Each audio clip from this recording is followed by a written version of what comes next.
दोस्तों जो हमारा चैप्टर चल रहा है बैंक रिकन्सिलेशन स्टेटमेंट, उसमें दोस्तों हम सारे टॉपिक कवर कर चुके हैं। जो जो भी उसमें पॉइंट थे वो हम देख चुके हैं और कुछ प्रैक्टिकल सवाल भी हमने देखे हैं। तो थ्योरेटिकली और जो पॉइंट वाइज जो है हमारा चैप्टर पूरा हो चुका है। अब दोस्तों हम देखने वाले हैं प्रैक्टिकल सवाल। मैंने पहले भी प्रैक्टिकल सवाल बताए हैं, जैसे मैंने टॉपिक बताया टॉपिक के साथ भी बताए हैं। अब भी हम प्रैक्टिकल सवाल कुछ और भी देखेंगे। तो आइए दोस्तों ज़्यादा टाइम ना वेस्ट करते हुए शुरू करते हैं आज की हमारी वीडियो। आगे बढ़ने से पहले दोस्तों मैं आपको बता दूं, अब आप हमारे इंस्टाग्राम या फेसबुक पेज से भी जुड़ सकते हैं। तो दोस्तों सवाल हमारे पास कुछ ऐसा दिया गया है कि निम्नलिखित सूचनाओं की मदद से मिस्टर कृष्णन के लिए 31 मार्च 2017 को बैंक समाधान विवरण बनाइए। अब आइए देखते हैं दोस्तों डिटेल हमें क्या क्या दी गई है। तो दोस्तों डिटेल्स हमें दी गई है कि पासबुक के अनुसार शेष है 10,000 रुपये। पासबुक के अनुसार शेष है दोस्तों, यार इसका क्या मतलब है, क्रेडिट शेष पासबुक के अनुसार और कैशबुक के अनुसार डेबिट शेष। ठीक है, अच्छा इसके अलावा दोस्तों हमें बोला गया कि बैंक द्वारा श्री कृष्णन से एकत्रित 500 रुपये का चेक गलती से श्री किशन के अकाउंट में जमा हो गया। क्या मिस्टेक हुई है दोस्तों, यहाँ बैंक से एक मिस्टेक हुई है, नेम में मिस्टेक हुई है। किसने दिया था चेक तो दिया था कृष्णन ने, लेकिन किसके में जमा कर दिया दोस्तों, किशन के अकाउंट में। ठीक है, इसके अलावा दोस्तों हमें तीसरी इन्फॉर्मेशन दी गई है कि 1589 रुपये मतलब 1589 रुपीज़ की एक कैश जो है जमा थी, नगद जमा को गलती से 1598 रुपये रिकॉर्ड कर लिया गया। ठीक है, मतलब हमने कैश जमा कराया था कितना, 1589 रुपये, उसको बैंक ने गलती से कितना रिकॉर्ड कर लिया, 1598 रुपये, और 1598 रुपये की जमा को दिखा दिया। इसके अलावा दोस्तों हमें बोला गया है कि पासबुक के आहरण पक्ष के योग में 100 रुपये की कमी। ठीक है, इसके अलावा आगे हमें दोस्तों बोला गया है कि पासबुक में 1500 रुपये की जमा को नाम शेष में दिखाया गया।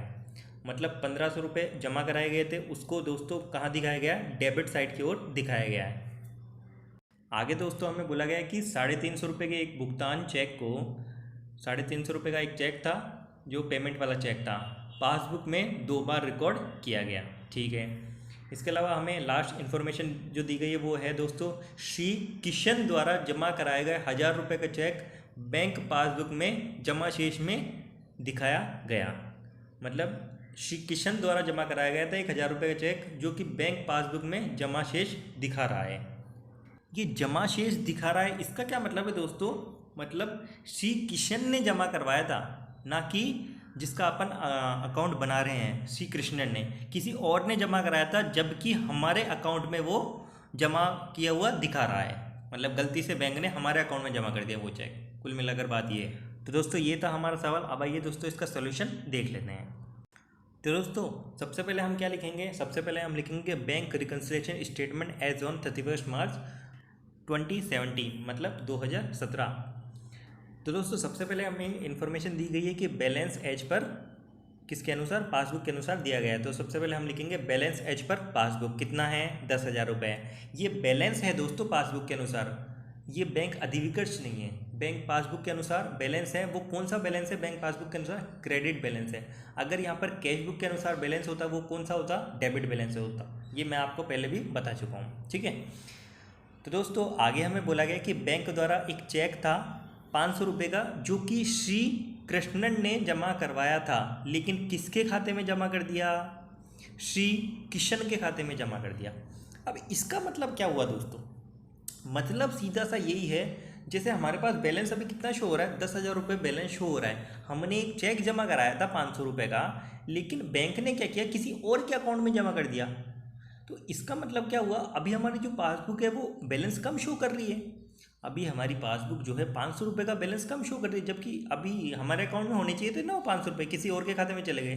तो अब उसको क्या करेंगे दोस्तों, उसको सुधारने के लिए हम क्या करेंगे, जोड़ देंगे, 500 रुपये जोड़ देंगे। और क्या लिखेंगे दोस्तों, cheque wrongly credited to another customer account, कि किसी और के खाते में गलती से जमा हो गया था। तो इसको जोड़ेंगे, cheque wrongly credited to another customer account, कितने रुपये, 500 रुपये। ठीक है, आगे दोस्तों हमें बोला गया है कि एक कैश डिपॉजिट थी कितने की, 1589 रुपये की। ठीक है, उसको गलती से 1598 रुपये रिकॉर्ड कर लिया गया।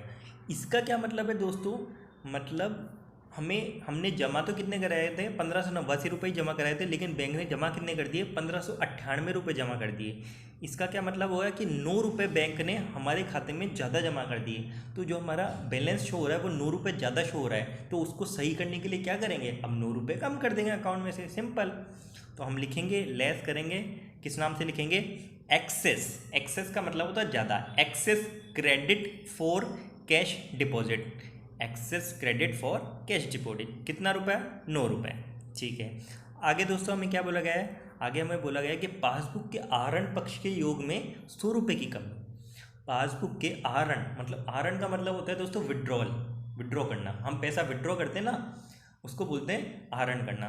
तो आहरण पक्ष के योग में 100 रुपये की कमी, इसका क्या मतलब है, मान लो हमने 1000 रुपये निकलवाए थे, लेकिन पासबुक में गलती से क्या लिखा हुआ आ रहा है दोस्तों, 900 रुपये ही लिखा हुआ आ रहा है, जबकि एक्चुअल में होना कितना चाहिए था, 1000 रुपये ही होना चाहिए था। हमने 1000 निकलवाए थे, लेकिन पासबुक क्या शो कर रही है, 900 रुपये ही शो कर रही है, मतलब 100 रुपये हमारा बैलेंस ज़्यादा शो हो रहा है। तो उसको सही करने के लिए क्या करेंगे, 100 रुपये कम कर देंगे, सिंपल।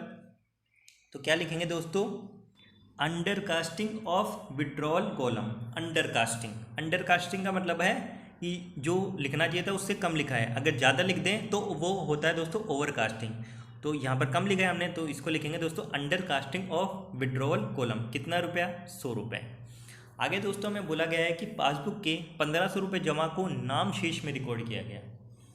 मतलब पासबुक में एक 1500 रुपये की एक डिपॉजिट थी हमारी, उसको कहाँ शो कर रहा है, बैंक डेबिट शो कर रहा है, मतलब बैंक हमारे खाते से वो 1500 रुपये काट रहा है, जबकि हमने तो जमा कराया था, हमने तो जमा कराया था या किसी और ने, कस्टमर ने जमा कराया हो, मतलब 1500 रुपये की एक डिपॉजिट थी, कुल मिलाकर बात ये है। जबकि बैंक क्या शो कर रहा है, हमारे खाते से ही वो 1500 रुपये काट रहा है। इसका दोस्तों असर क्या पड़ा, एक तो दोस्तों इसके दो असर पड़े। दो असर कैसे पड़े दोस्तों, कि हमारा बैलेंस जो है 1500 रुपये से बढ़ना चाहिए था, अब बढ़ने की बजाय वो 1500 रुपये से कम और हो गया। मतलब मान लो हमारे पास 100 रुपये थे और किसी बंदे ने 20 रुपये और जमा करा दिए, तो हमारा बैलेंस कितना शो होना चाहिए था, 120 रुपये, जबकि बैंक कितना शो कर रहा है, बैंक तो 80 रुपये शो कर रहा है, मतलब जमा करने की बजाय उल्टा काट रहा है। तो डबल असर पड़ गया ना, वो डबल असर पड़ गया, डबल नुकसान हो गया हमें। तो ये जो यहाँ पर 1500 रुपये की जमा शेष है, उसको दोस्तों हम कितने अमाउंट से शो करेंगे, 3000 रुपये से हम लिखेंगे, 3000 रुपये से हम लिखेंगे, तभी तो होएगा ना। जैसे 80 रुपये 120 कब बनेगा, उसमें डबल जोड़ना पड़ेगा, मतलब 40 जोड़ना पड़ेगा। जबकि खेल तो दोस्तों 20 रुपये का ही था ना, मतलब 20 रुपये हमें हमारे अकाउंट में बढ़ जाने चाहिए थे, लेकिन कम कर दिए, तो उसका असर क्या है, डबल पड़ा है, इसलिए हमने डबल जोड़ा है। तो यहाँ पर हम क्या लिखेंगे दोस्तों, कि error in carrying forward, error in carrying forward, मतलब जो बैलेंस ले जा रहे थे आगे, उसमें दोस्तों गलती हो गई, कितने रुपए की, 1500 रुपये की, लेकिन अमाउंट अब कितना आएगा, 3000 रुपये अमाउंट हम लिखेंगे। वह एक तो जो हमारे बैलेंस काट लिया उसको बराबर करने के लिए, और जो हमने जमा कराया था उसको सही करने के लिए, तो 1500 प्लस 1500, ये 3000 रुपये से हम लिखेंगे। आगे दोस्तों हमें बोलते हैं कि 350 रुपये के एक भुगतान चेक को, एक पेमेंट चेक था, पासबुक में 2 बार रिकॉर्ड किया गया। एक पेमेंट वाला चेक था जो पासबुक में दोस्तों 2 बार रिकॉर्ड हो गया गलती से। अब 2 बार रिकॉर्ड हो गया, इसका क्या असर पड़ा, इसका सिंपल सा मतलब दोस्तों ये है कि हमारे अकाउंट से एक ही बार 350 रुपये कटने थे, लेकिन दोस्तों कट कितनी बार गए, 2 बार कट गए। तो अब उसको सही करने के लिए क्या करेंगे दोस्तों, हम 350 रुपये ऐड कर देंगे, सिंपल। तो क्या लिखेंगे, ऐड वाले कॉलम में चेक रिकॉर्डेड ट्वाइस, चेक 2 बार रिकॉर्ड किया गया, कितने रुपए का, 350 रुपये का, ठीक है साहब। आगे दोस्तों हमें क्या बोला गया है, आगे हमें दोस्तों बोला गया है कि एक श्री किशन द्वारा एक चेक जमा कराया गया था, कितने रुपए का, 1000 रुपये का, लेकिन बैंक पासबुक में वो जमा शेष दर्शा रहा है।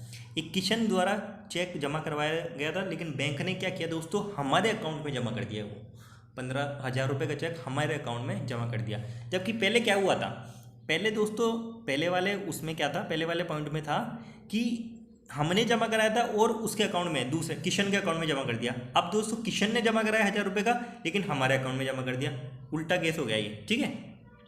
तो अब हम क्या करेंगे, हमारे अकाउंट में गलती से आ गया पैसा, मतलब हमारा बैलेंस बढ़ गया, तो बैलेंस को सही करने के लिए क्या करेंगे, घटा देंगे, कम कर देंगे।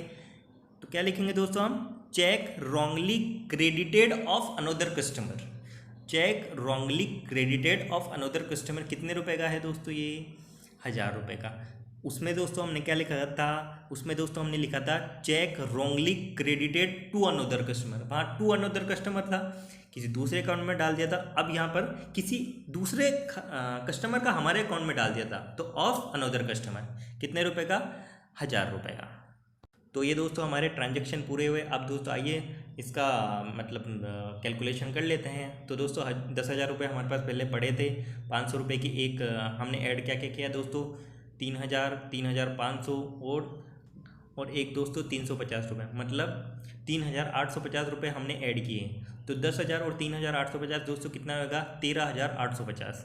अब इसमें से लेस क्या क्या हुआ है, 9 रुपये दोस्तों हमने एक लेस किए, 100 रुपये एक लेस किए और 1,000 रुपये हमने एक लेस किए। तो कितना रुपये लेस करना है हमें, 1,109 रुपये लेस करना है। तो 13,850 में से 1,109 रुपये जब हम लेस करेंगे तो दोस्तों हमारे पास कितना आएगा, 12,771 रुपये।